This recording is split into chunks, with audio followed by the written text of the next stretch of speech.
And we do have someone that I really learned a lot from coming up right now when we did a promo with him, and that is Kevin Timson. Kevin, come on in. Welcome to the Fixed Ops Roundtable. We appreciate you being here. And I will go ahead and load up your presentation here.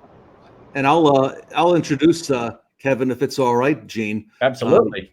I grew up in New Jersey, and I remember the name of Bellavia Buick, and very familiar with that retail organization.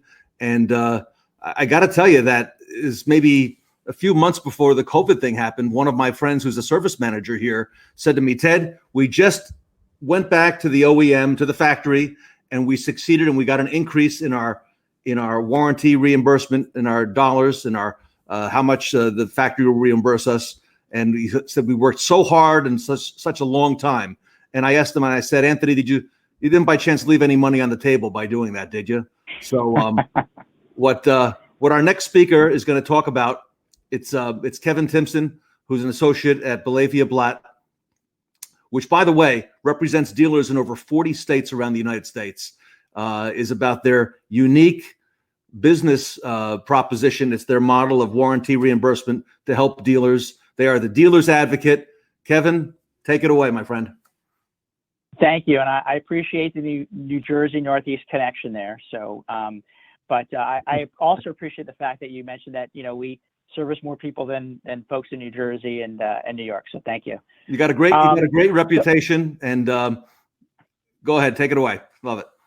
Yeah, not a problem. So really, just wanted to follow up on our discussion, several weeks back, and really talk about looking at sources of F&I revenue, right? Specifically through retail warranty reimbursement. And I'm one of the attorneys here that works at the firm.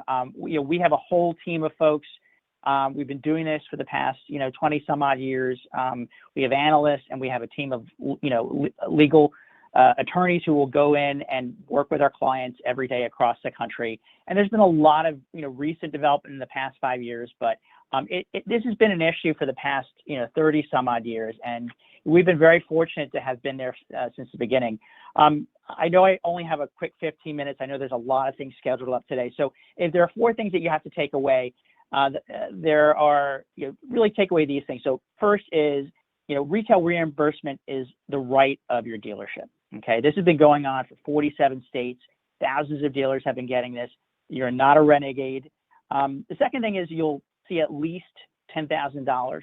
Okay, if you go from say a 40% markup that you'll have under your sales and service agreement to an average of maybe say 80%. Okay, so even a smaller dealer will realize that $10,000 each month. The third thing is that it's a legal process. All right, it's not exactly straightforward, but it's based upon statute. And so there's a back and forth with your factory that you will go through, and it's always best to have legal counsel on your side because the factories have them on their side as well. And then the last thing is really don't try this at home. It takes a lot of work. It takes an understanding of your statutes and the process that the factories have. And so, rather than, not taking care of your customers, it's really best to outsource this to a qualified firm. All right, so let's take a look.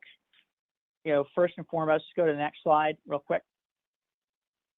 And we're going to talk to you about, the history of this. And I don't want to spend a lot of time. I was a history major in college, but I'm not going to go and do a dissertation on this. Really, the key things to remember here is that back in the 1990s, I always joke because the 1990s was when I had hair. And of course, I can't hear the groans from everyone else who is not able to speak on that. But back in the 1990s, manufacturers really kind of got off easy because there were state laws that said that you had to have reasonable compensation. So the OEMs basically said, well, that's 40%, right? Because that's what we have in our sales and service agreement. But it really wasn't reasonable because, MSRP basically calculates at, a 66% markup most of the time. And, if a customer came in, during the 90s, they probably were charged 70%, 80%, 90%, sometimes even 100% markup on a part. Okay, if they didn't go in and get warranty work done, right? But if they just paid out of their pocket, right? So we had a bunch of dealers in New York and New Jersey. Okay, we had about 50 to 60 dealers, for GM, for Ford, for Chrysler, who basically said, enough is enough. We want to get paid for all the work that we did for Ford, Chrysler, GM, and we want to get paid, going backwards because we have been denied on our contract to get paid reasonably, and we want to, go forward, get paid. So we actually succeeded. Len Bellavia, who's the head of our firm, was instrumental in this, and we got basically $1 million per dealership in settlement payments. And this was something that the manufacturers wanted to do because they didn't want to have to pay the several millions of dollars that each of these dealerships had lost in lost revenue.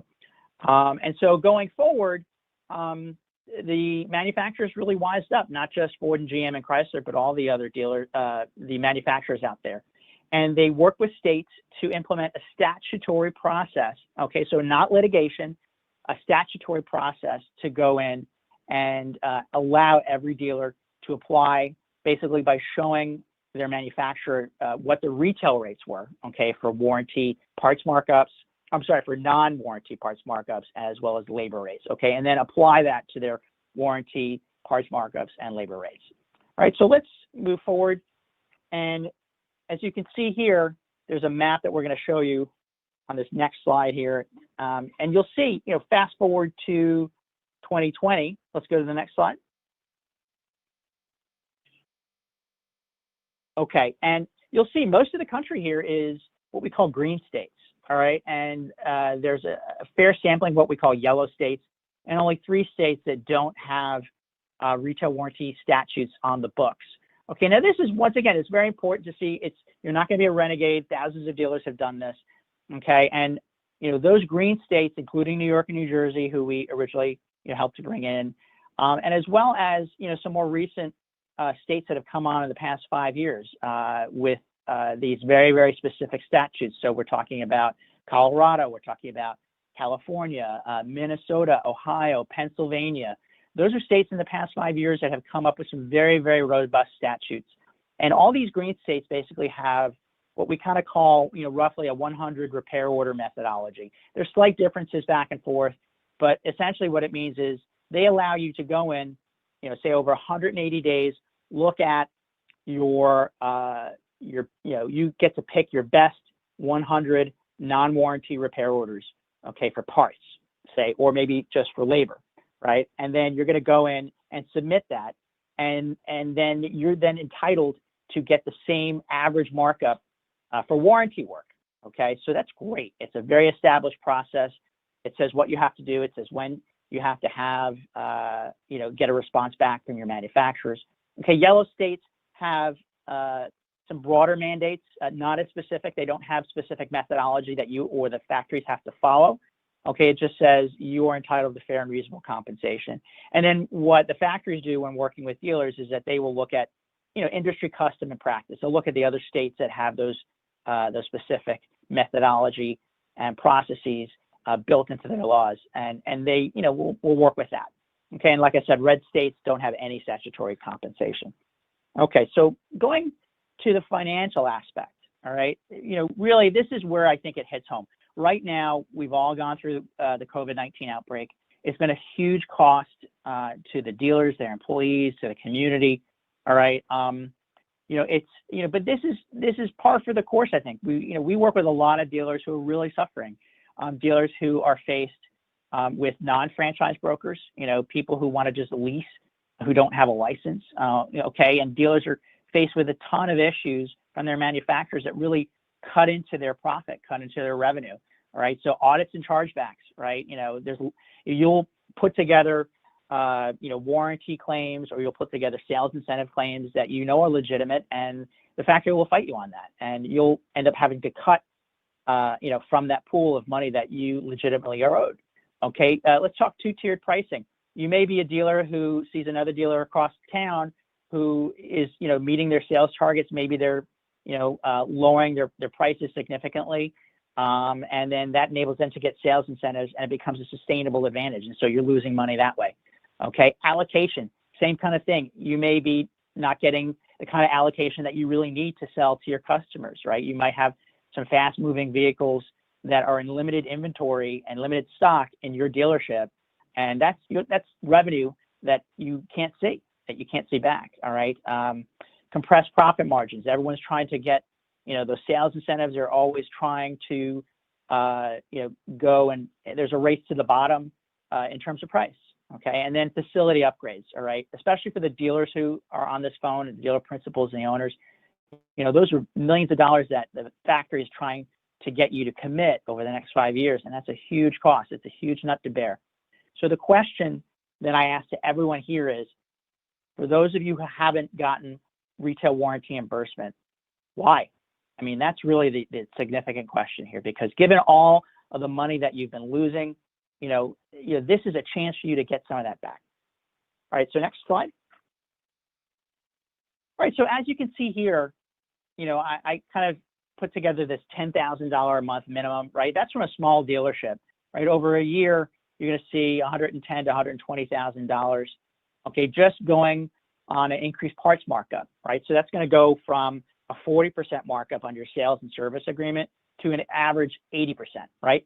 You might get 70, but you might even get 90 or 95. We get dealers who get, 100%. I was talking with one dealer who just this morning who said, well, hey, I called you up because, a colleague of mine in another state nearby got 130%, working with you guys, right? And so it's not always the case, but, I think the big thing is that, this is significant money. This is the kind of money that if you had invested in, improving shop equipment, if you hired better techs, you'd be putting money into that just to see this kind of return. Okay. And over 5 years, it's even for small dealers, that's a significant amount. It's about $500,000 in new revenue that you haven't seen before. And for larger dealers, you're looking at 7 figures over the next 5 years.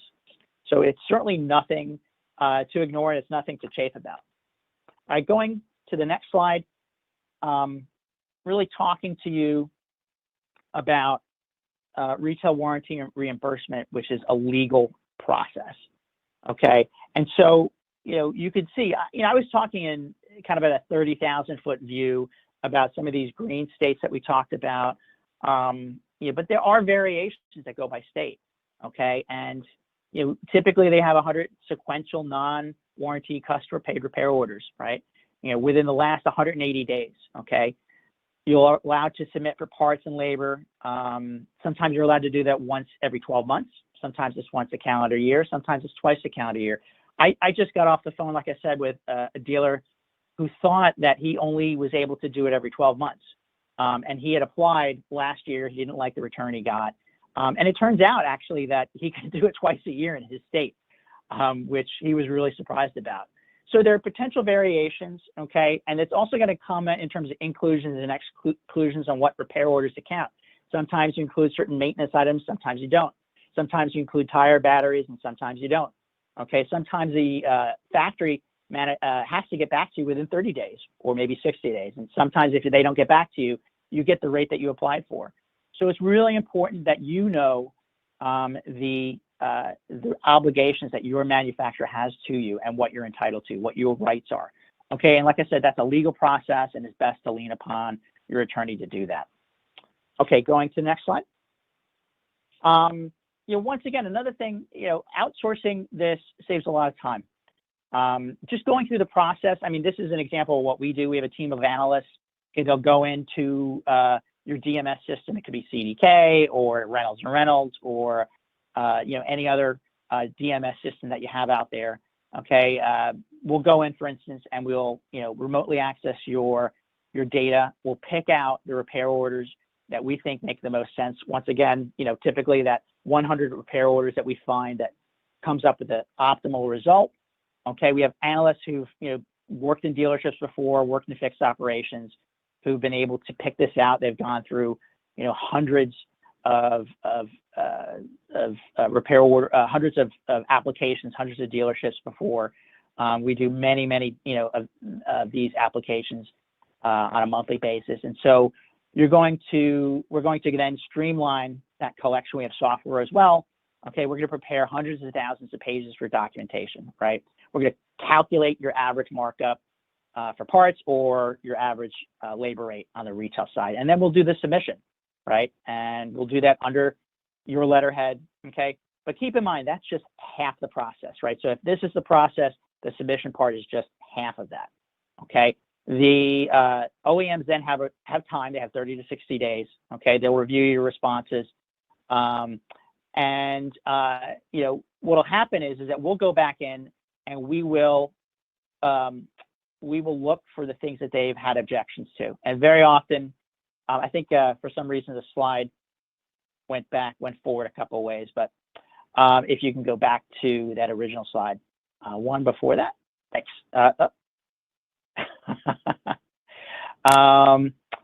So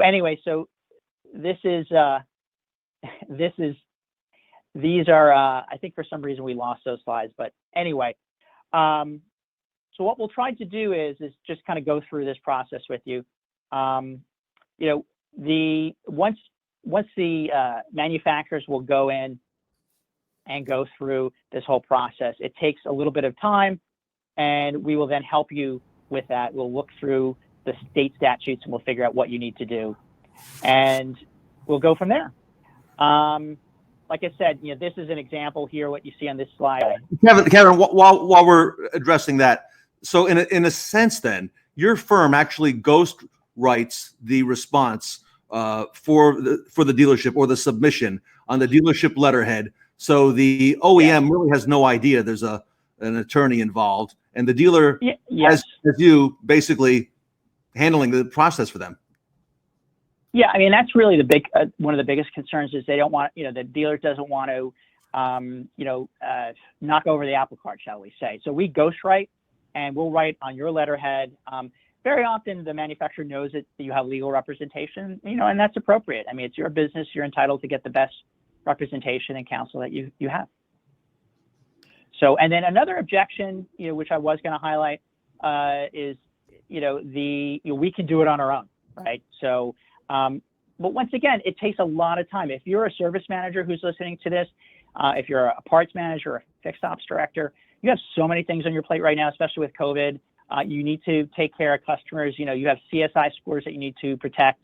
This takes a lot of time to do. And very often, this is your first time doing it. And so it makes so much more sense to hand this off to a qualified professional. And it makes so much sense, not just for the time that you would lose otherwise, but, also from the amount that you would get back in terms of the parts markup, because we've, like I said, using ourselves as an example, we've seen, what the manufacturers will object to, and we know how to head that off. And then the last thing also is a fear of retaliation. In our experience, at least, we've seen no retaliation, and certainly working with us, it's helpful, because, we're your attorneys and we're at your side and we're going to watch out for that. But there are a lot of state statutes that protect against that. Excellent. Perfect.